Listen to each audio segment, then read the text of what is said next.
Hi guys, I'm here today with my beautiful reflexologist Ali, who got me started in the whole process of looking at alternative medicine and alternative therapy. So I'm just going to lay back and let Ali do her beautiful work, but we'll be asking some questions while we do it. So and have a few giggles. Yes, absolutely, lots of giggles as usual. So Ali, tell us why you got into reflexology. What's your path? My path is I was a teacher and had a lot of stress in my work, and I had a lot of personal stress as well. And I had a beautiful mentor called Tony Weston who gave me my first reflexology session. And basically from that day onwards I thought, oh my God, there's something in this. It just helped me shift something, helped me cope a bit better. So I went and learned it, basically. And how long did that take? What was the process? That was a really long process because I was a teacher. I simply went to night school, guys. So I was gifted the most wonderful teacher, Bert Davis. I went to night school for 6 months. That was 16 years ago. Oh wow, I didn't realise you'd been doing for that long. Yeah. So it was kind of something that I just did with family and friends and kept teaching, kept doing various things, and it wasn't until we moved into this house that I thought, that back room, I'm going to go for it. So I have. It was just 2.5 years ago now. Oh wow. So, and I think I probably met you close to 2 years ago. I would say so. Yeah. You were one of my very first people. And I went to see Ali mainly because of my issues with sleep, because my legs were playing up so badly with the pins and needles feeling and just being completely agitated. I was desperately trying to get some good sleep. And so that's why I came along, and that it certainly did help. It helped in terms of relaxation. It certainly didn't cure my pins and needles. It didn't cure the pins and needles, but that's not why I came. No. I came along to try and work out other sort of avenues or techniques to help me with sleep. So absolutely, and that was part of the puzzle. Yeah, absolutely. Yeah, it certainly isn't everything. It's not a magic pill, but it's part of the whole puzzle, I reckon. But I personally don't think any pill is a magic pill. That's the problem. Absolutely. And that's part of what the book is all about. It's about putting everything together and working out holistically how to improve your health rather than from a medical perspective. So just tablets and diagnoses and tests and that sort of thing. I think I was really lucky because you came along and tried it. And then you found out it helped you a little bit.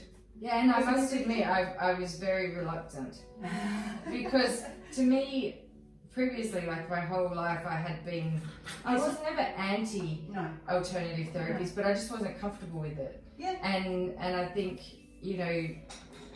being from a medical background, I didn't really see what the value would be because, there isn't a scientific basis. The logic isn't there, and I'm very logical, but absolutely.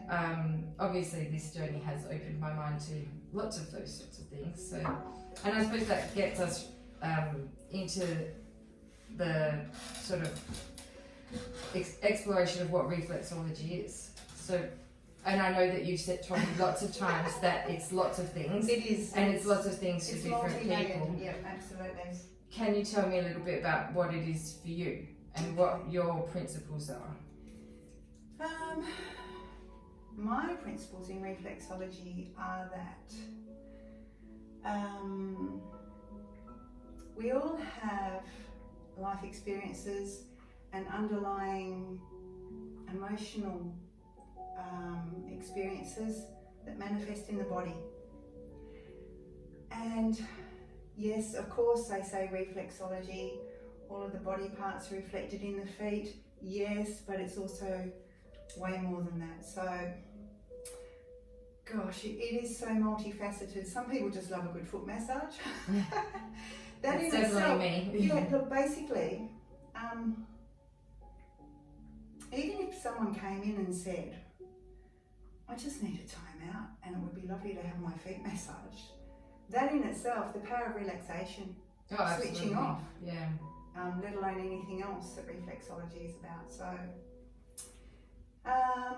7,000 nerve endings in the feet. You stimulate them, you stimulate the whole nervous system. What else? Well, I know for a fact every time I come here, when I finish, I always have to go to the toilet because my bladder gets so full, and I think that's part. I feel like it's a bit of a detox as well. Of course it is. Because without fail, I certainly don't need to go to the toilet right now, but by the end of it, it stimulates the lymphatic system, Absolutely. stimulates just natural body's detoxing as well. It is. It's great for, in general terms, it's great for circulation.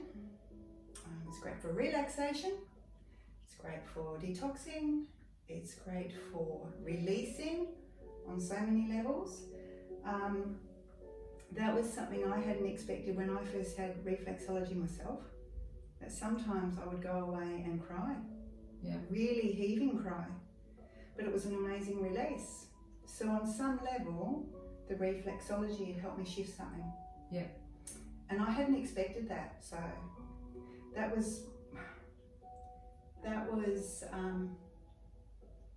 just really opened my eyes that it could be so much more. Yeah, absolutely. And I've certainly experienced that with lots of different alternative therapies. Yeah. Now, especially the trauma stuff and releasing trauma from your body. The body work is huge. I say that to anyone. Find what works for you. Yeah. If it's not reflexology, massage. If it's not massage, Reiki. Find what works for you. Yeah, absolutely. So, what sort of people come and see you? What are they? Everyone. What are they coming for? The majority. The majority of people, they've got a lot of stress in their life. Yeah. Going through some challenges, pain, which I want to talk with you about more later. Yeah, pain is definitely a big one, and the patients that I have that do reflexology and see practitioners, it's often pain. Yeah. And that's probably because that's why they come to see me as well. So of course. that's the common denominator. But and as we know, pain is manifested in so many different ways in the body, and Absolutely. our brain can become sensitized to it, Yes. become oversensitized to it. Our coping skills, damaged, I suppose, with more and more chronic pain. So looking at other options rather than just tablets to block the feeling of the pain. Absolutely, it just masks it. Yeah. And ultimately it's still there to deal with. Yeah. So, reflexology, body work, whatever works for you helps you release it. It's not always pretty. No, it's not. But it's better out than in. Absolutely. And sleep too is another big one people come to me for. And also when they're about to, or they're making changes in their life. And I love to support people who are ready to make a shift, because I know the reflexology will work on that level. Yeah, that's good.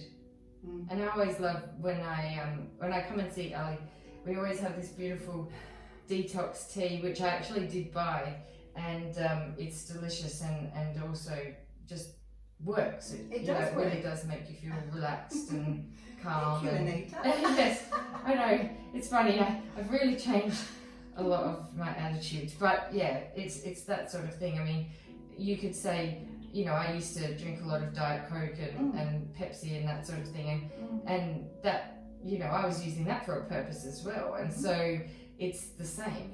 It's just a different ingredient with a different outcome. So, Pepsi and Coke and all of that would give me the caffeine and the energy. Yeah, absolutely. Whereas this particular, ingredient gives me relaxation and calmness and detox. So it's not, pseudoscience, because that's not. The you'd have to argue that with Coke and caffeine and all those sorts of things. People that are Good drinking, luck with that one. Absolutely. Well, people are drinking tea and coffee all day long, and absolutely, and that's a drug. And at the end of the day, everything that you put into your body has an effect. Yeah, a positive or a negative effect. And Coke, I mean, you've got caffeine and you've got sugar, two powerful drugs in the world. And two of the most addictive. How many people are addicted to that? Absolutely. Yeah. So when people come in and say to you, and this is, I know I certainly did this when I came here the first time, because there is the map of the foot, and that's really a lot of what people, They do. you know, think of when they think of reflexology and the map of the foot that shows if you press here it will do this and do that. Yeah. How many people expect that sort of thing from you? Quite a few people will ask, or they'll ask me, and it's interesting, and I think it's very natural. People come in, they don't necessarily know the complexity of reflexology, and they'll say, oh, what part's that? And I look to my chart, which is okay, that's why I've got my chart there. But they will ask maybe at the end, so what did you notice about my foot? And I'll think, oh my God, you're way more complex than that. Do you know that, I could say that yes, I could feel some congestion around your neck, but that's pretty predictable for everyone. But there's the emotional side, which could be the biggie for me, which is someone being a pain in the neck? Are you so stiff-necked you can't turn to see anything else in life? That's the level that I work on. So pretty natural for most people to come in because they've been to, and it's okay, people can go wherever they like, but they've been to the places where it's just been straight pressure on a point and they've been told, oh, you need to do this and you need to do that. That's not what I'm about. Yeah. I totally believe that whatever you need to do, you'll walk away with. It's not me telling you what you need to do. Your own body will do it. And that's the big part of the power of the mind. Absolutely. And you know, the mind, as I talk a lot about in my book, is powerful enough to heal. It's powerful enough to cause illness. So just knowing that you're having this treatment and knowing that it's going to be a positive experience is good enough in itself. It is. If people come in and they're open to their own body being able to take away and start to heal itself, as you say, that's positive, that's empowering, that's a good start. Yeah, absolutely. And I think that's what is certainly missing from medicine. Because when people come to see me, they don't think that. No, they're looking to you for the absolutely. answers. They think that I'm going to fix the problem in a very short period of time. I mean, I'm sure if I could sit and give them why can't you, Anita? I know. I'm sure if I could sit and give them a massage while we're talking about they have problems, they would have a more positive attitude towards it. Because they know they're going to walk out. Whereas sometimes I have to ask difficult questions and challenge people and ask them about their diet and really sort of make them feel uncomfortable, which they're not going to walk away feeling good about that. You're asking them to expose absolutely what they do behind closed doors, which is their life habits, and they might feel that you're going to judge them for that and say, oh, you can't do that anymore, don't do that. Absolutely, and that's a big thing. Like I see a lot of things on social media saying, oh, doctors don't listen, or they never tell me that, they don't know much about diet and they can't give good dietary advice and things like that. But at the end of the day, when people come to see us, they don't want me to tell them what's wrong with their diet. Because that's a judgment, and that's being told that you have to have guilt and shame and all of those things. So people want me to find a reason for their weight issues that is not diet related. Absolutely. And sometimes we do. Of course, there's lots of things that can cause problems with weight, but that's just an example. But if somebody was coming to you with that same issue, you're not going to sit there and say, well, how much carbohydrates do you have, and that sort of thing. So they're going to feel that nurture and that in itself will take the pressure off them, so that their adrenal axis is relaxed. And that in itself will help you lose weight. Absolutely. Of course, see, you're so smart. Well, it's taken a while to get to this point of being able to merge the two together. Oh, absolutely. And that's a really tricky thing, because I think the industry encourages us not to. Especially the medical industry, because we don't have time. Even though they do say we should include alternative therapies in our general practice, Mm. they certainly don't advertise that. And they also don't give us enough time to do that. Yeah, of course. And people can't afford to pay. No. So it's this big cycle of doom, really. We can't do the treatments that we want to do. So we end up doing quick and easy, fast treatments. Yeah. And then the patients aren't satisfied, and then they have a negative attitude towards medicine, and then they come across to the alternative side and get this beautiful, nice, warm experience, which really does help and improve their, well-being. So then that's what gives you the two conflicts. Whereas if and I've done it before, I've certainly given my patients your business card, but it's not normal. It's rare for doctors to say you need to see a reflexologist or you need to do Reiki. I know, we're just all really witches. and on this side of health, we're witches, aren't we? And that's definitely a societal issue. Yeah. Because we do think in black and white, and we have good and bad, and absolutely. and that. Whereas giving people lots of options and lots of modes of treatment and lots of you're eventually going to find something that does help you. Sleeping tablets or magnesium or all of the other things that we recommend for sleep may not work for everybody. Nothing's going to work for everybody. So trying things is the most important, and being open to try things. Absolutely, yeah. Because I suppose you probably don't get it that much having people come along to you that are skeptical. No. Just the fact that they're booked in the first place is... Absolutely. Look, I think as I said, because this is multifaceted as well, if I said, well, you can't come through my door unless you believe in the philosophy of reflexology, that would be one thing. But basically, as I said, I had one gorgeous lady come in and say, I don't know anything about reflexology. I don't really need to. I just need 90 minutes break and I just need to relax. And I thought, works for me. If that's what you actually need in this moment, this is exactly what I deliver to you. And she's going to get benefit from that. Absolutely. Just because that's what she needs, and she's already put that positive spin on it. Absolutely. She's walked in, she wants to receive, she wants some time out. She's heard that it's extremely relaxing. And I think if that's what you want to take from today, go for it. She says, I'm happy to do that. And others who want to know more and actually ask and look at a few emotional things that they're going through, a few challenges. Even funny you said about, people won't come in and talk about carbs.